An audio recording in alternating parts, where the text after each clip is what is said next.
Karnal club में आज Haryana civil pensioner association का मीटिंग का आयोजन किया गया, जिसमें उन्होंने अपनी मांगें रखी और सरकार से कहा कि अगर 2024 तक उनकी मांगें पूरी नहीं हुई तो इसमें सरकार को खामियाजा भुगतना पड़ सकता है।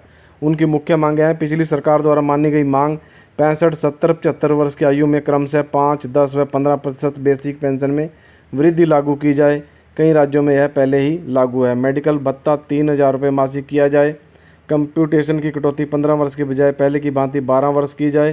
फैमिली पेंशनर्स को भी एलटीसी का भुगतान किया जाए।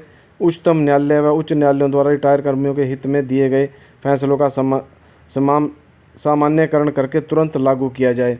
इन तमाम मांगों को लेकर के जो रिटायर कर्मचारी हैं वो काफ़ी रोष में हैं कि सरकार द्वारा अभी तक कोई भी मांग नहीं मानी गई।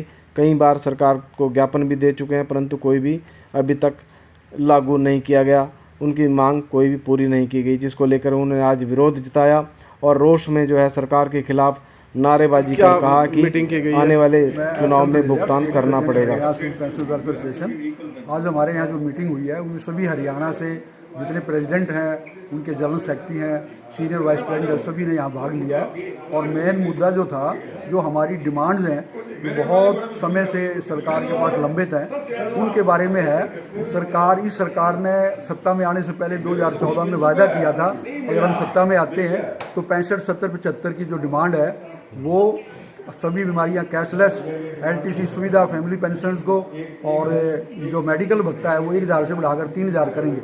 लेकिन इस सरकार को 9 साल हो गए, अभी तक इस सरकार ने हमारी कोई भी पेंशनर्स की जो है वो डिमांड स्वीकृत नहीं की है। हमने बहुत से सभी मुख्यमंत्री को भी, मंत्रियों को भी और एमएलएज को भी बहुत से विज्ञापन दिए हैं और सिर्फ आश्वासन देते रहे, लेकिन उन्होंने आज तक हमारी कोई मांग स्वीकृत नहीं की।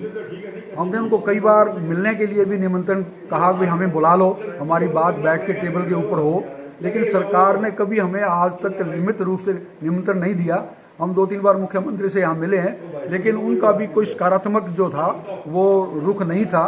तो हमें इस समय पेंशनर्स को जो है बहुत निराशा है इस सरकार के प्रति। और मैं आपके चैनल के माध्यम से बताना चाहता हूँ सरकार को, हमें कमज़ोर ना समझे। हम 3 लाख एम्प्लॉय पेंशनर्स हैं और उसके साथ हमारी फैमिली जो है वो भी जुड़ी हुई है। लगभग 15 लाख के लगभग ये वोट हैं। अगर वोट की राजनीति सरकार करती है तो जो आने वाला समय है उस सरकार को हम बता देंगे कि ये वोटर जो पेंशनर्स हैं उनकी भी वोटें हैं। वो सरकार बिल्कुल नहीं हमारे तो ध्यान दे रही। 9 साल का समय बिता दिया। अब मुख्यमंत्री जनसंवाद कर रहे हैं, हमारे को भी बुलाएं, पेंशनर्स को वो बुलाएं।